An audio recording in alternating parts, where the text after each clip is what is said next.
Hello दीकराओ, good morning, जय श्री कृष्ण। चालू Raju sir आप सौનું हार्दिक स्वागत करू છું મારા આજના YouTube લેક્ચરમાં। દીકરાઓ, લાસ્ટ લેક્ચરની અંદર આપણે બોમ્બ કેલરીમીટરનો ઉપયોગ કરી અને કોઈ પણ પ્રક્રિયા બંધ પાત્રમાં થતી હોય ત્યારે અચળ કદે થતી પ્રક્રિયા દરમિયાન ઉષ્માનો ફેરફાર એટલે કે આંતરિક ઉર્જા ફેરફાર ડેલ્ટા યુ ની ગણતરી અને ડેલ્ટા એચ ની ગણતરીઓ વિશે અભ્યાસ કરી ગયા। ઇવન એના આગળના લેક્ચરમાં આપણે હીટ કેપેસિટી એટલે કે ઉષ્મા ધારિતાનો કોન્સેપ્ટ પણ ભણી ગયા છીએ। આજે આપણે અભ્યાસ કરવાનો છે પ્રક્રિયા ઉષ્મા અથવા તો પ્રક્રિયા એન્થાલ્પી। દીકરાઓ, પ્રક્રિયા એન્થાલ્પી એટલે શું? સિમ્પલ વસ્તુ છે, પ્રક્રિયા દરમિયાન થતા એન્થાલ્પીના ફેરફાર ને પ્રક્રિયાની એન્થાલ્પી કહેવાય। રેડી? પણ એ એન્થાલ્પી ફેરફાર ક્યારે થાય? શું પ્રક્રિયા અચળ કદે થતી હોય ત્યારે એન્થાલ્પી ફેરફાર કહેવાય કે પ્રક્રિયા અચળ દબાણે થતી હોય ત્યારે એન્થાલ્પી ફેરફાર કહેવાય?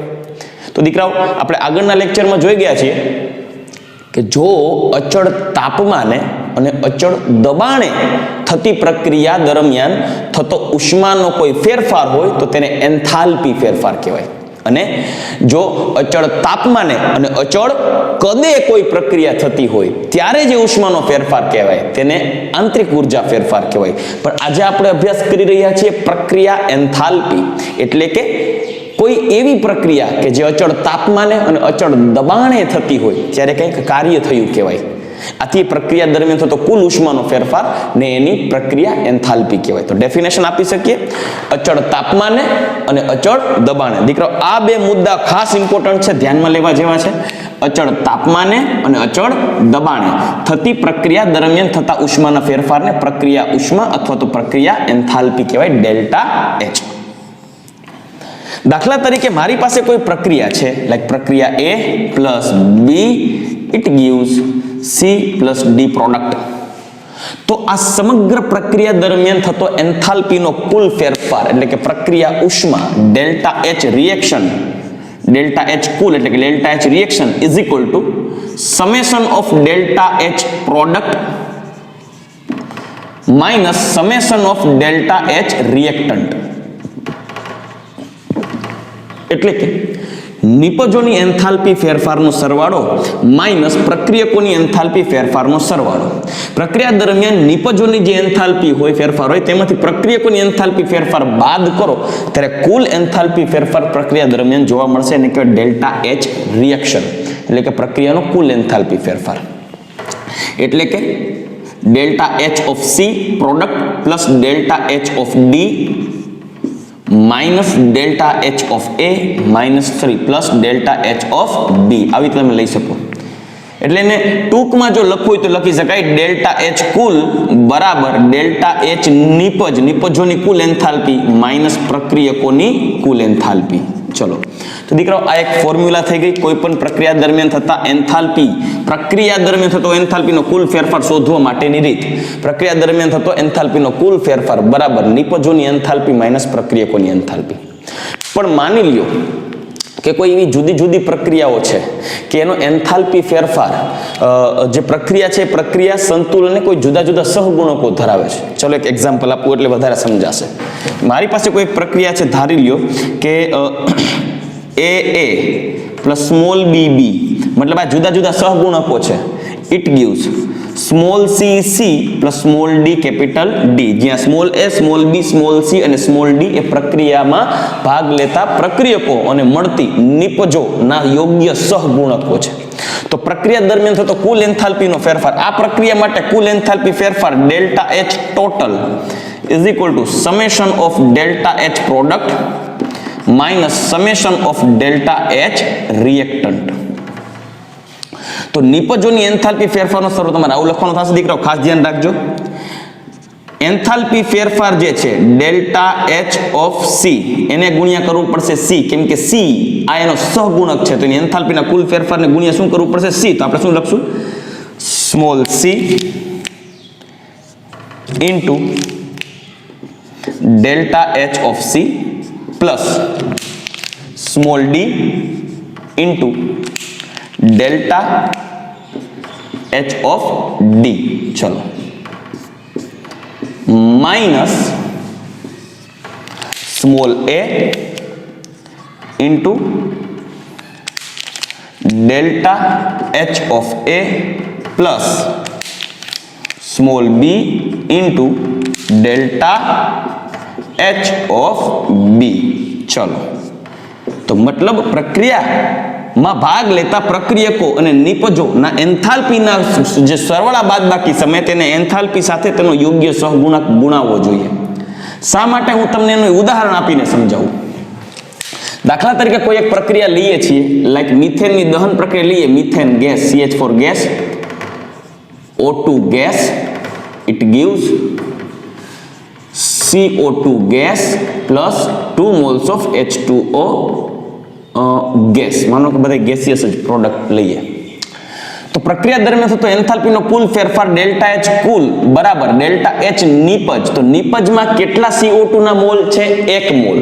તો ડેલ્ટા H ઓફ CO2 વત્તા H2O ના 2 મોલ છે એટલે 2 H2O પ્રોડ્યુસ થયા.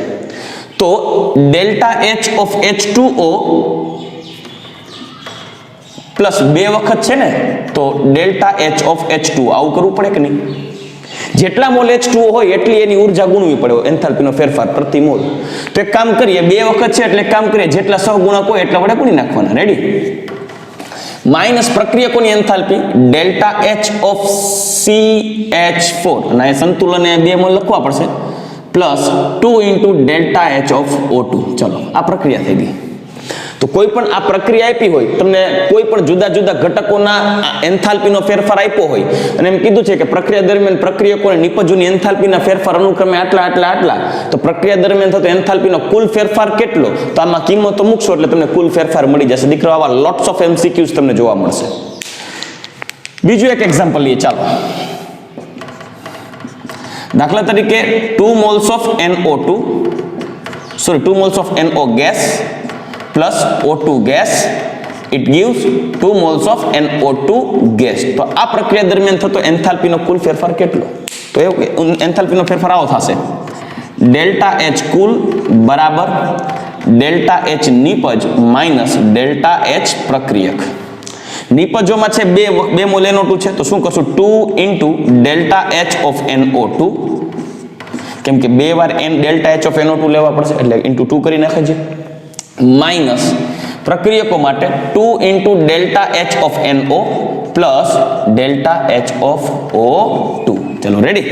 તો તમે આ રીતે દીકરાઓ કોઈ પણ પ્રક્રિયાઓ માટે તમે કુલ એન્થાલ્પી ફેરફારનો સરવાળો કરી શકો પ્રક્રિયા માટે.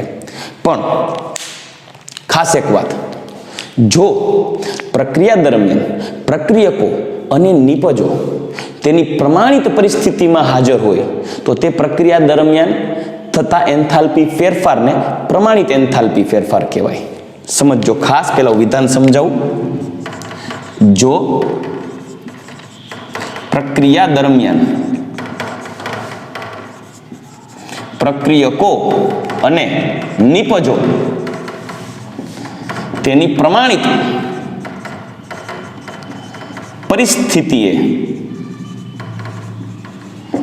પરિસ્થિતિએ હોય તો તે પ્રક્રિયા દરમિયાન થતા એન્થાલ્પી ના ફેરફારને પ્રમાણિત એન્થાલ્પી ફેરફાર કહેવાય. પ્રમાણિત એન્થાલ્પી ફેરફાર, અને જેની સંજ્ઞા છે ડેલ્ટા H નોટ કહે છે, સ્ટાન્ડર્ડ એન્થાલ્પી ચેન્જ. તમને કોઈ એમ પૂછે કે કોઈ પ્રક્રિયા દરમિયાન પ્રમાણિત એન્થાલ્પી ફેરફાર કેટલો, તો તમારે પ્રક્રિયા દરમિયાન પ્રક્રિયકો અને નિપજોનું પ્રમાણિત સ્વરૂપ લેવું પડે. પણ દીકરાઓ, અહીંયા તમને પ્રશ્ન થશે, સર આ પ્રમાણિત સ્વરૂપ કેને કહેવાય? એ વાત મુદ્દાની છે. જો પ્રમાણિત સ્વરૂપ જાણી લઈએ તો પ્રમાણિત એન્થાલ્પી ફેરફાર વિશેની માહિતી આપણને મળી શકે. તો ચાલો એક કામ કરીએ, અહીંયાથી આપણે એક રસ્તો મેળવ્યો કે ભાઈ પ્રક્રિયાની કુલ એન્થાલ્પી ફેરફાર એટલે પ્રક્રિયા દરમિયાન થતા એન્થાલ્પી ફેરફાર અને પ્રક્રિયાની એન્થાલ્પી ફેરફાર કહેવાય. અથવા કોઈ પ્રક્રિયા અચળ તાપમાને અને અચળ દબાણે થતી હોય ત્યારે પ્રક્રિયાનો જે કુલ ઉષ્મા ફેરફાર હોય એને પ્રક્રિયાની એન્થાલ્પી ફેરફાર કહેવાય. પણ એ જો પ્રક્રિયામાં ભાગ લેતા પ્રક્રિયકોને નીપજો મળતી નીપજો અને ભાગ લેતા પ્રક્રિયકો પોતપોતાની પ્રમાણિત અવસ્થાએ હોય, પ્રમાણિત સ્થિતિએ હોય અને જો એ પ્રક્રિયા દરમિયાન એન્થાલ્પીનો ફેરફાર ગણવામાં આવે તો તે પ્રક્રિયા એન્થાલ્પીના ફેરફારને કહેવાય પ્રમાણિત એન્થાલ્પી ફેરફાર. તો ચાલો હવે દીકરો આપણે કામ કરીએ. પ્રમાણિત એન્થાલ્પી ફેરફાર એટલે શું, તત્વની એટલે કે પ્રણાલીની પ્રમાણિત અવસ્થા કેને કહેવાય એના વિશે ડિસ્કસ કરીએ. ચાલો દીકરો હવે જોઈએ પ્રમાણિત એન્થાલ્પી ફેરફાર કેને કહેવાય. તો મેં હમણાં જ કીધું કે કોઈ પણ એક પ્રક્રિયા થતી હોય એ પ્રક્રિયામાં ભાગ લેતા પ્રક્રિયકો અને પ્રક્રિયા દરમિયાન મળતી નીપજો એ પોતપોતાની પ્રમાણિત સ્થિતિએ જ હોય. એટલે કે પ્રક્રિયકો જ્યારે પ્રક્રિયા કરવાની શરૂઆત કરે ત્યારે તેની પ્રમાણિત સ્થિતિએથી શરૂઆત કરે અને નીપજ મળે અને મળતી નીપજ પોતાની મૂળભૂત પ્રમાણિત અવસ્થામાં જાય તે સમગ્ર ઘટના દરમિયાન થતો જે ઉર્જાનો કુલ ફેરફાર હોય એને કે પ્રમાણિત એન્થાલ્પી ફેરફાર ડેલ્ટા એચ નોટ, જે આર એટલે રિએક્શન, પ્રક્રિયાનો કુલ એન્થાલ્પી ફેરફાર. પણ દીકરાઓ આ શબ્દ સમજતા પહેલા, વિધાન સમજતા પહેલા આપણે એ જાણવું પડે કે પ્રણાલીની પ્રમાણિત સ્થિતિ કેને કહેવાય. તો સાંભળજો, કોઈ પણ પ્રણાલીની ઓરડાના તાપમાને અને દબાણે જે અવસ્થા, જે સ્વરૂપ સ્થાયી હોય, સાંભળજો, કોઈ પણ પ્રણાલીનું ઓરડાના તાપમાને એટલે કે એનટીપી જેને કહેવાય નેચરલ ટેમ્પરેચર પ્રેશર, કોઈ પણ પ્રણાલીનું ઓરડાના તાપમાને એટલે કે 25 ડિગ્રી સેલ્સિયસ તાપમાને અને 1 વાતાવરણ દબાણે પ્રણાલીનું જે સ્વરૂપ સ્થાયી હોય પ્રણાલીના તે સ્વરૂપને તેનું પ્રમાણિત સ્વરૂપ કહેવાય. દાખલા તરીકે H2O છે એ વાયુ સ્વરૂપે હોય તો વરાળ કહેવાય, H2O સોલિડ ફોર્મમાં હોય તો આઈસ કહેવાય, બરફ, અને H2O લિક્વિડ ફોર્મમાં હોય તો એને પાણી કહીએ છીએ. દીકરાઓ, આ H2O ના ત્રણેય સ્વરૂપો પૈકી ઓરડાના તાપમાને H2O નું કયું સ્વરૂપ સ્થાયી રહે છે નેચરલી? લિક્વિડ. તો એ પ્રવાહી H2O ના સ્વરૂપને તેનું પ્રમાણિત સ્વરૂપ કહેવાય. લોખંડનો ક્યુબ હોય તો લોખંડનો કટકો છે એ ઓરડાના તાપમાને કયા સ્વરૂપે જોવા મળે છે? લિક્વિડ ફોર્મમાં હોય લોખંડ? ના. વાયુ સ્વરૂપે હોય? ના. ઓરડાના તાપમાને લોખંડ છે 1 વાતાવરણ દબાણે 298 કેલ્વિન તાપમાને એ સોલિડ ફોર્મમાં હોય તો લોખંડનું જે સોલિડ સ્વરૂપ છે એનું પ્રમાણિત સ્વરૂપ થયું.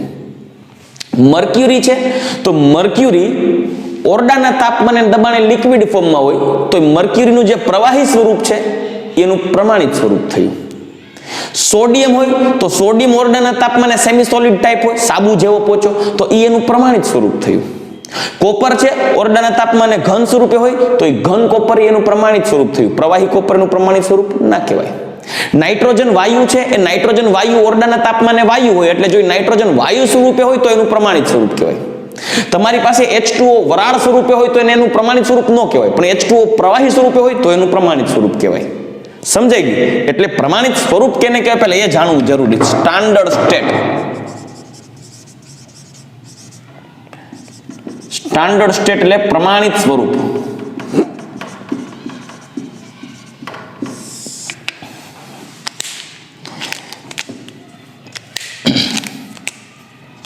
પ્રમાણિત પરિસ્થિતિએ પ્રમાણિત પરિસ્થિતિ એટલે 298 કેલ્વિન તાપમાન અને 1 વાતાવરણ દબાણ. 298 એટલે 25 ડિગ્રી સેલ્સિયસ અને 1 વાતાવરણ દબાણ. પ્રમાણિત પરિસ્થિતિ જેને નેચરલ ટેમ્પરેચર પ્રેશર પણ કહેવાય. પ્રમાણિત પરિસ્થિતિએ પ્રણાલીનું જે સ્વરૂપ સ્થાયી હોય, પ્રમાણિત પરિસ્થિતિએ પ્રણાલીનું જે સ્વરૂપ સ્થાયી હોય તે સ્વરૂપને તે પ્રણાલીનું પ્રમાણિત સ્વરૂપ કહે છે. અને કોઈ પણ પ્રક્રિયા પ્રણાલી પોતાના પ્રમાણિત સ્વરૂપથી ચાલુ કરે અને અંતે જે નિપજ મળે છે એ નિપજ પોતાના પ્રમાણિત સ્વરૂપમાં ફેરવાઈ જાય તો આખી સમગ્ર ઘટના દરમિયાન જે ઉષ્માનો કુલ ફેરફાર થાય ને તેને તે પ્રક્રિયાની પ્રમાણિત એન્થાલ્પી ફેરફાર કહેવાય. પહેલા આપણે અમુક પ્રમાણિત સ્વરૂપની ચર્ચાઓ કરીએ. દાખલા તરીકે H2O નું પ્રમાણિત સ્વરૂપ લિક્વિડ છે, મર્ક્યુરી નું પ્રમાણિત સ્વરૂપ લિક્વિડ છે, Fe લોખંડનું પ્રમાણિત સ્વરૂપ સોલિડ છે, ઓરડાના તાપમાને સોલિડ હોય, બરાબર. Fe દાખલા તરીકે કેમ કે નાઇટ્રોજન છે તો નાઇટ્રોજનનું ઓરડાના તાપમાને પ્રમાણિત સ્વરૂપ કયું છે? ગેસ છે. ઓક્સિજનનું ઓરડાના તાપમાને પ્રમાણિત સ્વરૂપ કયું છે? ગેસ છે. માનો કે કોપર હોય તો કોપરનું ઓરડાના તાપમાને પ્રમાણિત સ્વરૂપ કયું છે? ગેસ છે. સમજાઈ ગયું? મતલબ કે કોઈ પણ તત્વ, કોઈ પણ પ્રણાલી લઈ શકો, એ પ્રણાલીનું ઓરડાના તાપમાને જે સ્વરૂપ હોય એને એનું પ્રમાણિત સ્વરૂપ કહેવાય. લાઈક CO2 છે તો CO2 નું પ્રમાણિત સ્વરૂપ, તો CO2 નું પ્રમાણિત સ્વરૂપ હોય ઓરડાના તાપમાને ગેસ. માનો કે H2SO4 છે તો H2SO4 નું પ્રમાણિત સ્વરૂપ છે ઓરડાના તાપમાને લિક્વિડ હોય તો લિક્વિડ, બરાબર. એટલે કોઈ પણ ગેસ લાઈક SO2 છે તો સલ્ફર ડાયોક્સાઇડ તમે પ્રવાહી સ્વરૂપે કમ્પ્રેસ કરીને લઈ શકો લિક્વિડ ફોર્મમાં, પણ નેચરલ એનું સ્વરૂપ છે ગેસ. તો કોઈ પણ તત્વ અથવા તો એના સંયોજન, ટૂંકમાં પ્રણાલી કહીએ તો એ પ્રણાલીનું પ્રમાણિત સ્વરૂપ સ્ટાન્ડર્ડ સ્ટેટ કેવું કહેવાય? તો કે પ્રમાણિત પરિસ્થિતિએ એટલે કે 298 કેલ્વિન તાપમાને અને 1 વાતાવરણ દબાણે પ્રણાલીનું જે સ્વરૂપ સ્થાયી હોય, તમને ત્યારે એનું જે સ્વરૂપ અવેલેબલ હોય એ સ્વરૂપને એનું પ્રમાણિત સ્વરૂપ કહેવાય. પણ અહીંયા પ્રશ્ન થાય, કાર્બનનું પ્રમાણિત સ્વરૂપ કયું? તો કે ઘન. ઓરડાના તાપમાને કાર્બન ઘન હોય તો કે સર ઓરડાના તાપમાને કાર્બન ઘન સ્વરૂપે તો હીરામાંય મળે, ગ્રેફાઇટમાંય મળે, અને કાર્બન ઘન સ્વરૂપે તો કોલસામાંય હોય. તો આપણને ખબર કેમ પડે કે હીરો, ગ્રેફાઇટ કે કોલસો કયું પ્રમાણિત સ્વરૂપ છે? ત્રણેય ઘન છે. તો એ હીરો, ગ્રેફાઇટ અને કોલસો આ ત્રણેયને કાર્બનના અપર રૂપો કહેવાય. ઇંગ્લિશમાં કહીએ તો એલોટ્રોપ્સ, અપર રૂપ. મતલબ ઓરડાના તાપમાને એક જ સ્વરૂપમાં એક કરતા વધારે જે ઘટકો હોય, એક જ પ્રકારના સ્વરૂપને એક કરતા વધારે, લાઈક કાર્બનમાં તમને કીધું તો કાર્બનના ઓરડાના તાપમાને સ્વરૂપો છે એ કાર્બન હીરો સ્વરૂપે હોય, કાર્બન ગ્રેફાઇટ સ્વરૂપે હોય, કાર્બન છે આપણે કોલસા સ્વરૂપે હોય, ઇવન ફુલરીનની વાત કરી શકીએ. સલ્ફરની વાત કરીએ તો સલ્ફર રોમ્બિક સલ્ફર સ્વરૂપે છે, મોનોક્લિનિક સલ્ફર છે, સ્ફટિકમય બંધારણ જુદા જુદા. તો જ્યારે કોઈ સંયોજન તેના અપર રૂપો ધરાવતા હોય તો તે અપર રૂપો પૈકીનું જે અપર રૂપ સૌથી વધુ સ્થાયી હોય તેને તેનું પ્રમાણિત સ્વરૂપ કહેવાય. એટલે ખાસ ધ્યાન રાખજો. પ્રણાલીના અપર રૂપો એને એલોટ્રોપ્સ કહેવાય. પૈકી પ્રણાલીનું જે અપર રૂપ ઓરડાના તાપમાને સૌથી વધુ સ્થાયી હોય, સૌથી વધુ સ્થાયી હોય તેને તે પ્રણાલીનું શું કહેવાય? પ્રમાણિત સ્વરૂપ કહેવાય.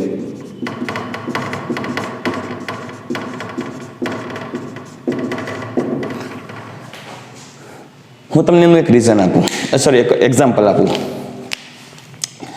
કાર્બન છે તો કાર્બનના અપર રૂપો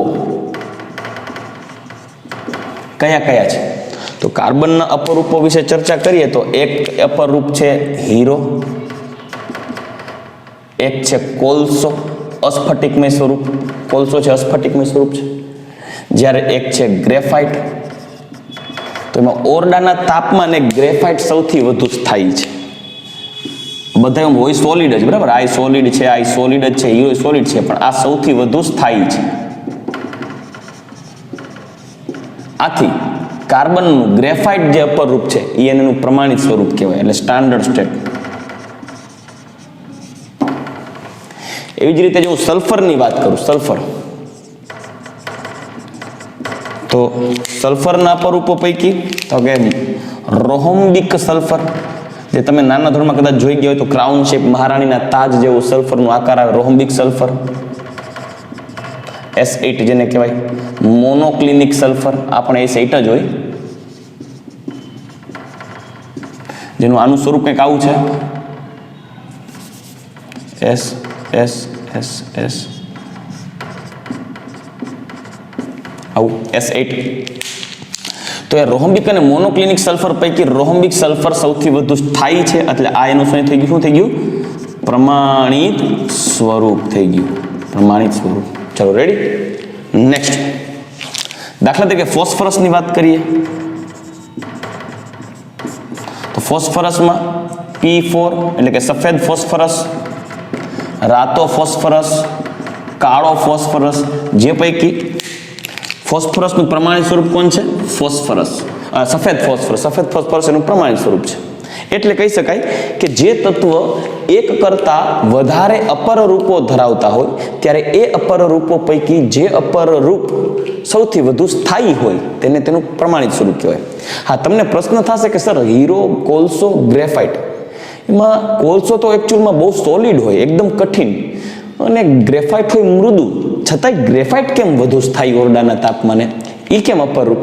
તેનું હું તમને રીઝન દહન ઉષ્માનો કોન્સેપ્ટ ભણાવીશ ને ત્યારે સમજાવી દઈશ કે શા માટે હીરા કરતા ગ્રેફાઇટ છે એનું કોલસા એટલે કાર્બનનું પ્રમાણિત સ્વરૂપ છે, હીરા કરતા ગ્રેફાઇટ શા માટે સૌથી વધુ સ્થાયી અને સૌથી વધુ જથ્થામાં મળી આવતું કાર્બનનું એક અપર રૂપ છે, શા માટે કાર્બનનું પ્રમાણિત સ્વરૂપ છે. હું તમને એક જેન્યુઅન રીઝન સાથે સમજાવીશ. રેડી? પણ સૌથી પહેલા દીકરાઓ ખાસ ધ્યાન રાખજો, જ્યારે પ્રમાણિત એન્થાલ્પીઓની ગણતરી કરતા હોઈએ ત્યારે એક બાબતને મગજમાં ખાસ રાખજો. એ મુદ્દો હું અહીંયા લખીશ. હંમેશા પ્રમાણિત એન્થાલ્પીની ગણતરીઓ કરતી વખતે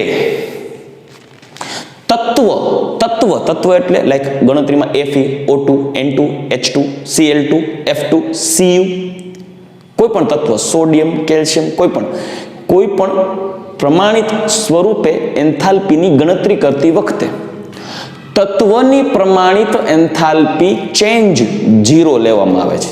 કેમ ભાઈ? કેમ કે તત્વ હોય ને એ ઓરડાના તાપમાને સ્થાયી હોય, અને ઓરડાના તાપમાને એના પ્રમાણિત સ્વરૂપમાં પૈડા કાંઈ ફેર ન પડે, એનું સ્વરૂપ, મૂળભૂત સ્વરૂપ સ્થાયી જ રહે. એટલે તત્વની પ્રમાણિત એન્થાલ્પી ફેરફાર ગણતરીમાં હંમેશા શૂન્ય લેવામાં આવે છે. એટલે કે તત્વની પ્રમાણિત એન્થાલ્પી અચળ રહે, જેટલી એન્થાલ્પી હોય થોડીક વાર પછી એટલી જ રહે, જ્યાં સુધી પ્રક્રિયામાં ભાગ ન લે. એટલે પ્રમાણિત એન્થાલ્પી ફેરફાર અચળ રહે, એટલે એન્થાલ્પી અચળ રહે એટલે તત્વની પ્રમાણિત એન્થાલ્પી ફેરફાર ગણતરીમાં શું લેવાનું? 0 લેવાનું. એટલે એ મુદ્દાને ખાસ અહીં હું હાઇલાઇટ કરીશ કે પ્રમાણિત એન્થાલ્પી ફેરફાર ડેલ્ટા H0 ઓફ રિએક્શન, પ્રક્રિયાની કુલ પ્રમાણિત એન્થાલ્પી ફેરફાર ગણતરી વખતે તત્વની પ્રમાણિત એન્થાલ્પી ફેરફારનું મૂલ્ય કેવું લેવાનું? શૂન્ય લેવું. કેવું લેવાનું? શૂન્ય લેવાનું. દીકરાઓ, આ મુદ્દો ક્યારેય ભૂલતા નહીં. તત્વની પ્રમાણિત એન્થાલ્પી ફેરફારનું મૂલ્ય કેવું લેવાનું? શૂન્ય, 0 લેવું, 0. હું એક્ઝામ્પલ આપું, ચાલો. દાખલા તરીકે મારી પાસે કોઈ પ્રક્રિયા છે CH4. અત્યારે આ છે પ્રમાણિત સ્વરૂપ ગેસ. ઓરડાના તાપમાને CH4 નું વાયુ સ્વરૂપ હોય તો એનું પ્રમાણિત સ્વરૂપ છે gas, plus O2 gas 2 mall. આની દહન પ્રક્રિયા લઈએ મિથેનની તો CO2 gas plus 2 moles of H2O. દીકરાઓ, આ પ્રક્રિયામાં જો પ્રમાણિત એન્થાલ્પી ફેરફાર જોતો હોય તો H2O પણ કયા સ્વરૂપે હોવું જોઈએ? લિક્વિડ. કેમ કે ઓરડાના તાપમાને H2O નું પ્રમાણિત સ્વરૂપ લિક્વિડ છે. તો આ પ્રક્રિયામાં તમે જોશો પ્રક્રિયકો પોતપોતાના પ્રમાણિત સ્વરૂપમાં જ છે. આ સંયોજન છે. CH4 શું છે? એક સંયોજન છે. CH4 તત્વ નો કહેવાય. O2 તત્વ છે, સિંગલ O. આ C અને H બે જુદા જુદા તત્વોથી બનેલું સંયોજન છે. CO2 સંયોજન છે, H2O સંયોજન છે. આ H2O લિક્વિડ ફોર્મમાં છે એટલે એનું સ્ટાન્ડર્ડ સ્ટેટ થી પ્રમાણિત અવસ્થા થઈ. CO2 ગેસિયસ ફોર્મમાં છે, પણ પ્રમાણિત અવસ્થા સ્વરૂપે છે. O2 પણ પ્રમાણિત છે, CH4 પણ પ્રમાણિત છે. તો આ પ્રક્રિયા દરમિયાન થતો એન્થાલ્પીનો કુલ ફેરફાર ડેલ્ટા H0 ઓફ રિએક્શન, પ્રક્રિયાની કુલ એન્થાલ્પી ડેલ્ટા H નોટ. શું કરવાને? કારણ કે પ્રમાણિત પ્રક્રિયાનો ફેરફાર છે, પ્રમાણિત ફેરફાર બરાબર. યાદ રાખજો શરત શું છે? જો હું આ પ્રક્રિયા દરમિયાન અહીંયા ગેસ લખી નાખત ને ગેસ, લિક્વિડને બદલે શું કરી નાખતા H2O ગેસ, તો આ કુલ એન્થાલ્પી ફેરફારને પ્રમાણિત એન્થાલ્પી ફેરફાર ન કહેવાય. તો અહીંયા ડેલ્ટા H નોટ કાઢી નાખવું પડે, કારણ ડેલ્ટા H રિએક્શન લખવું પડે. પણ જો આ ગેસને બદલે લિક્વિડ કરી નાખવું, લિક્વિડ, તો જો પ્રક્રિયકો પણ મૂળભૂત પ્રમાણિત અવસ્થામાં પ્રક્રિયામાં ભાગ લે છે અને નિપજો મળે છે એ પણ પોતાની પ્રમાણિત અવસ્થામાં જ છે. તો ત્યારે એન્થાલ્પીનો કુલ ફેરફાર છે એ પ્રમાણિત થઈ જશે. એટલે કે જો પ્રક્રિયકો અને નિપજો પોતપોતાની પ્રમાણિત અવસ્થાઓમાં હોય તો તે સમગ્ર પ્રક્રિયા દરમિયાન થતો એન્થાલ્પીનો ફેરફાર પણ પ્રમાણિત એન્થાલ્પી ફેરફાર જ કહેવાય, જેને ડેલ્ટા H નોટ વડે બતાવાય. તો ડેલ્ટા H નોટ બરાબર delta H of CO2 0 naught બતાવવું જરૂરી, plus 2 into delta H0 of H2O. ચલો, આ થઈ ગયું નિપજ. માઇનસ પ્રક્રિયકો માટે CH4 delta H naught of CH4 plus 2 into delta H naught of O2. ચાલો, રેડી? તો હવે ધારો કે પ્રક્રિયા દરમિયાન એન્થાલ્પીનો ફેરફાર, CO2 ની એન્થાલ્પીનો ફેરફાર, ધારો એક્ઝેક્ટ વેલ્યુ નથી લેતો, ધારો કે ડેલ્ટા H0 ઓફ CO2 એ છે, માની લ્યો કે 300 કિલો જૂલ. કેટલો છે? 300 કિલો જૂલ. સારી 300 જૂલ છે. એક એક્ઝામ્પલ આપું છું, 100% સાચો આંકડો નથી દેતો. માની લો કે delta H0 of H2O liquid ફોર્મમાં હોય ત્યારે પ્રમાણિત અવસ્થાઓની જ વાત છે. માનો કે 295 કિલો જૂલ છે. કેટલું છે? 295.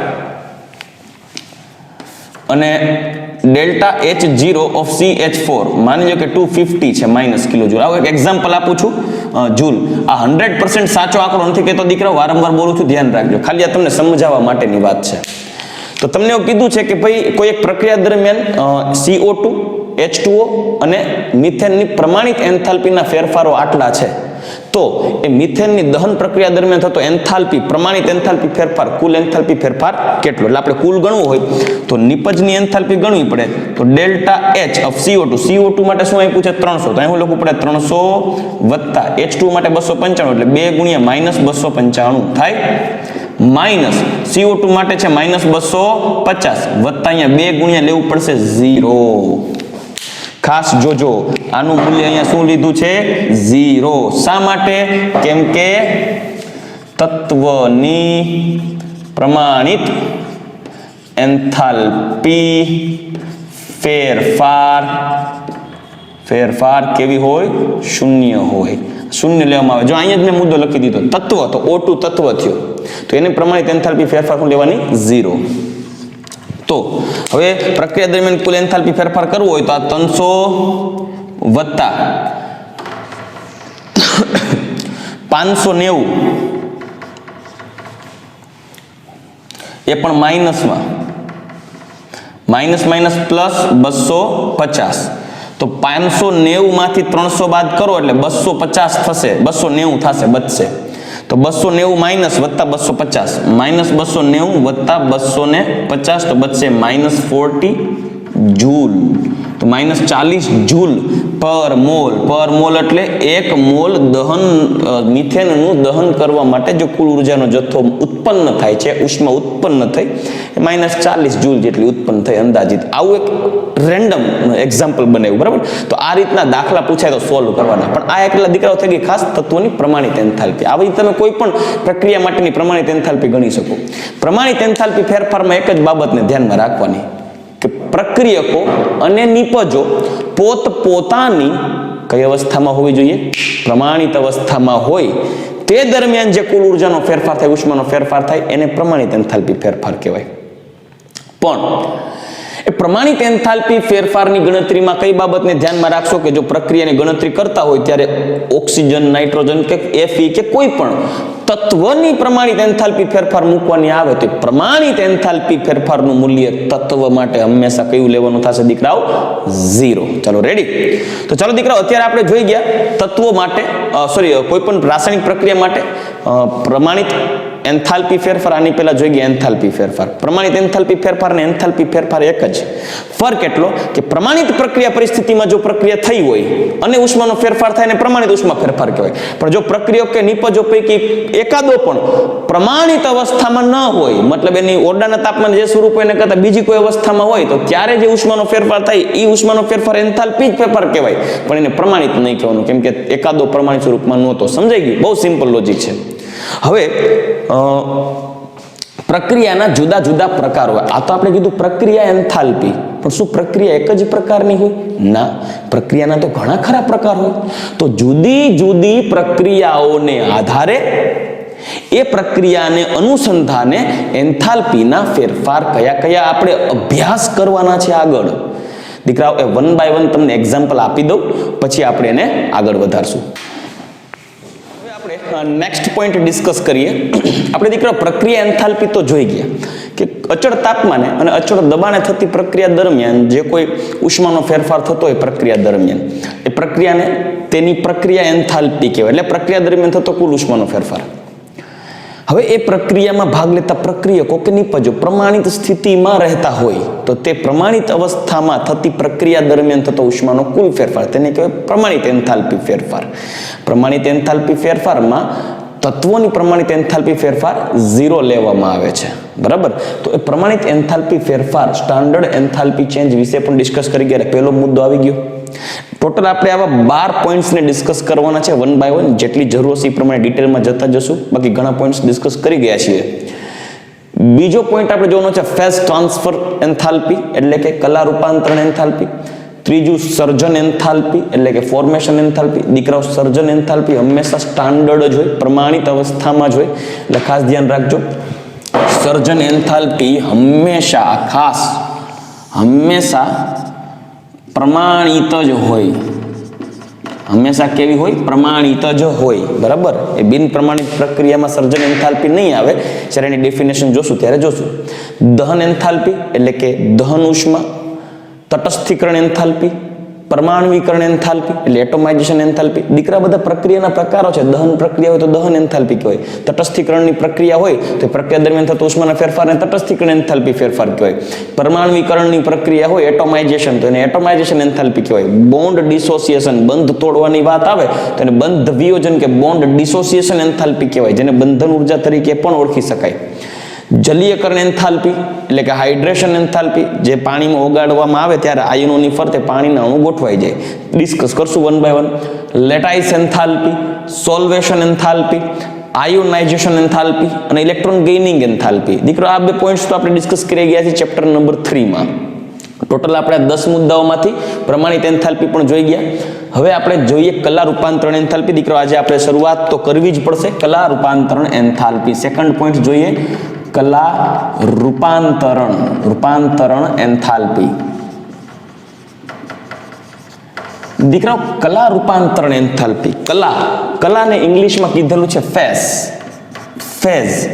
ફેઝ મતલબ સોલિડ, લિક્વિડ, ગેસ, અને રૂપાંતરણ એટલે ટ્રાન્સફર. કોઈ પણ પ્રણાલીના એક સ્વરૂપમાંથી બીજા સ્વરૂપમાં રૂપાંતરણ, એટલે ઘનમાંથી પ્રવાહી, ઘનમાંથી વાયુ, પ્રવાહીમાંથી વાયુ.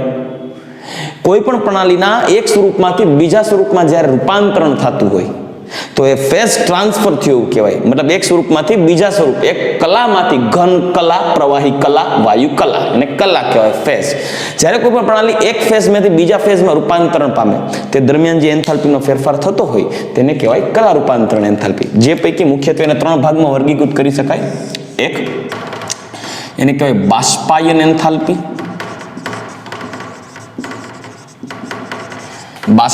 એન્થાલ્પી. ઇંગ્લિશમાં ડેલ્ટા H વેપોરાઇઝેશન, એટલે કે વેપોરાઇઝેશન એન્થાલ્પી.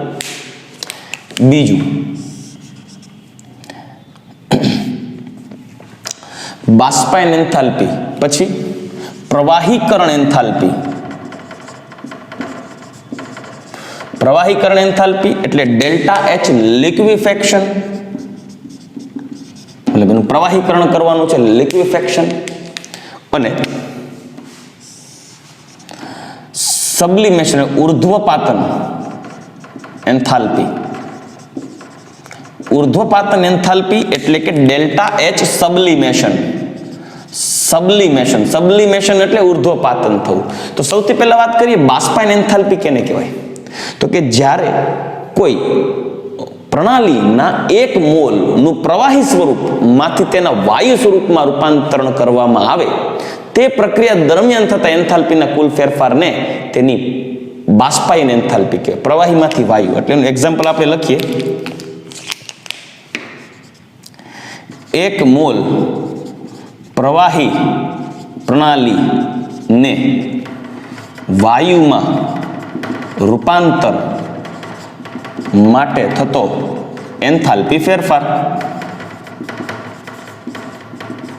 બરાબર, 1 મોલ પ્રવાહી પ્રણાલીને વાયુ સ્વરૂપમાં રૂપાંતરણ કરવા માટે જે એન્થાલ્પી ફેરફાર છે એને કહેવાય લિક્વિફેક્શન બાષ્પાયન એન્થાલ્પી અથવા વેપોરાઇઝેશન એન્થાલ્પી. લાઈક H2O લિક્વિડ છે, એમાંથી આપણે રૂપાંતરણ કરવું છે H2O ગેસ, તો આને કહેવાય બાષ્પીભવન અથવા બાષ્પાયન. અને પ્રક્રિયા દરમિયાન જે એન્થાલ્પીનો કુલ ફેરફાર થાય એને કહેવાય ડેલ્ટા એચ વેપોરાઇઝેશન. ચાલો રેડી. જો આ પ્રક્રિયામાં ઉષ્માનું શોષણ થાય, સાંભળજો, જો આ પ્રક્રિયા દરમિયાન ઉષ્માનું શોષણ થાય તો એ પ્રક્રિયામાં ડેલ્ટા એચ ની વેલ્યુ પોઝિટિવ આવે. જો પ્રક્રિયા દરમિયાન ઉષ્મા ઉત્પન્ન થાય તો ત્યારે ડેલ્ટા એચ ની વેલ્યુ નેગેટિવ આવે. ખાસ મુદ્દો ધ્યાનમાં રાખવાનો છે, અહીંયા લખી નાખું છું કે જો પ્રક્રિયા ઉષ્મા શોષક હોય તો કોઈ પણ પ્રક્રિયા માટે તો પ્રક્રિયા એન્થાલ્પી ડેલ્ટા એચ ની વેલ્યુ ઉષ્મા શોષક હોય તો ડેલ્ટા એની વેલ્યુ પોઝિટિવ થાય, ડેલ્ટા એચ ની વેલ્યુ, કેમ કે ધન મૂલ્ય બતાવશે. પણ જો પ્રક્રિયા દરમિયાન ઉષ્મા ક્ષેપક હોય એટલે પ્રક્રિયા દરમિયાન ઉષ્મા ઉત્પન્ન થાય તો પ્રક્રિયા એન્થાલ્પી ડેલ્ટા એચ આર બરાબર નેગેટિવ વેલ્યુ મળશે. ઉષ્મા ક્ષેપક હોય તો ઉષ્મા ઉત્પન્ન થાય, આપણે પહેલા ડિસ્કસ કરી ગયા છીએ. પ્રવાહીકરણ એટલે કે 1 મોલ ઘન સ્વરૂપે રહેલ પ્રણાલીને પ્રવાહીમાં રૂપાંતરણ કરવા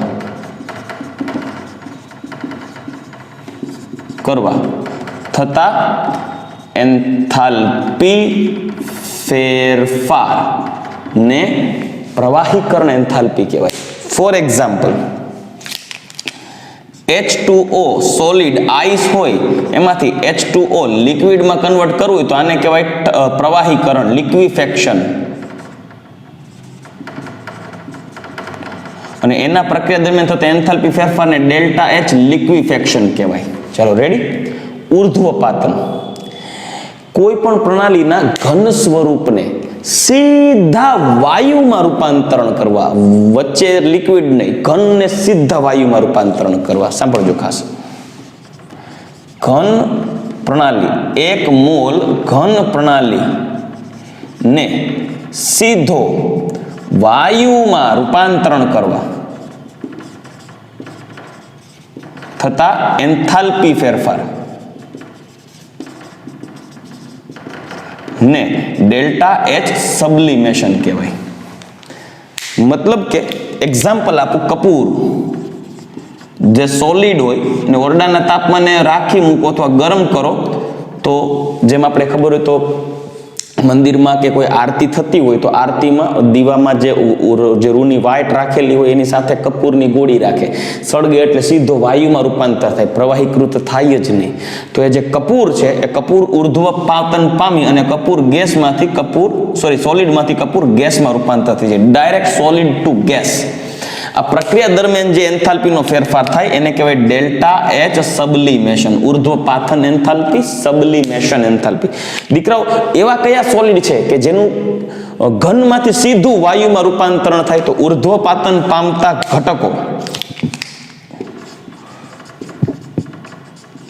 ઉર્ધ્વપાતન પામી શકતા પ્રણાલીના ઉદાહરણ લઈએ તો એક લઈએ કપૂર, બીજું લઈએ નેપ્થેલિન. દીકરાઓ, નેપ્થેલિન એટલે ફિનાઇલની ગોળી જે આપણે વોશ બેસિનમાં રાખતા હોય છે, કબોટમાં રાખીએ આપણે ફિનાઇલની ગોળી કે જેથી કોઈ વાયરલ કે બેક્ટેરિયલ ઇન્ફેક્શન ના થાય કપડાને કે કોઈ વસ્તુને. તો જે વ્હાઇટ કલરની નેપ્થેલિન બોલ્સ જેને કહેવાય ફિનાઇલની ગોળી આવે એ ઓટોમેટિકલી ધીમે ધીમેની સાઇઝ રિડ્યુસ થાય, કેમ કે ઘનમાંથી સીધો વાયુમાં રૂપાંતરણ પામે, લિક્વિફાઈડ નહીં થાય. એટલે નેપ્થેલિન જે છે જેને આપણે ફિનાઇલની ગોળી કહીએ,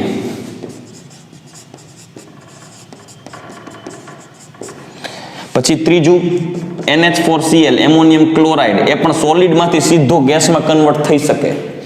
ચોથું લઈએ આયોડિન, I2 આયોડિન, જે સોલિડ હોય પણ ઓરડાના તાપમાને સોલિડ હોય બધા, જે ધીમે ધીમે આપમેળે ગેસમાં રૂપાંતર થઈ શકે, સબ્લિમેશન થઈ શકે. તો આ બધા એવા એક્ઝામ્પલ્સ આપ્યા છે કે જેનું સબ્લિમેશન થઈ શકે ઘનમાંથી સીધો વાયુમાં. રેડી? તો દીકરાઓ આ આપણે એક્ઝામ્પલ્સ જોઈ ગયા, ટોપિક જોઈ ગયા કલા રૂપાંતરણ એન્થાલ્પી, મતલબ કોઈ પ્રણાલીનું એક કલામાંથી બીજા કલામાં જે રૂપાંતર થતું હોય તો એના પ્રતિ એક મોલ દીઠ જે એન્થાલ્પીનો ફેરફાર થાય, ઉષ્માનો ફેરફાર થાય, એને કહેવાય કલા રૂપાંતરણ એન્થાલ્પી. દીકરાઓ મેં પહેલા જ કીધું કોઈ પણ પ્રક્રિયા દરમિયાન જો ઉષ્મા શોષક હોય તો એન્થાલ્પી ફેરફાર પોઝિટિવ આવે, ઉષ્મા ક્ષેપક હોય તો નેગેટિવ આવે. અને હંમેશા યાદ રાખજો પ્રક્રિયા એન્થાલ્પીનો એકમ લેવા જઈએ તો એકમ હોય જૂલ પ્રતિ મોલ, અથવા તો કિલો જૂલ પ્રતિ મોલ, અથવા તો કેલરી પ્રતિ મોલ, અથવા તો કિલો કેલરી પ્રતિ મોલ હોઈ શકે. રેડી? તો ચાલો દીકરાઓ, આજે આપણે ફેઝ ટ્રાન્સફર એન્થાલ્પી જોઈ ગયા.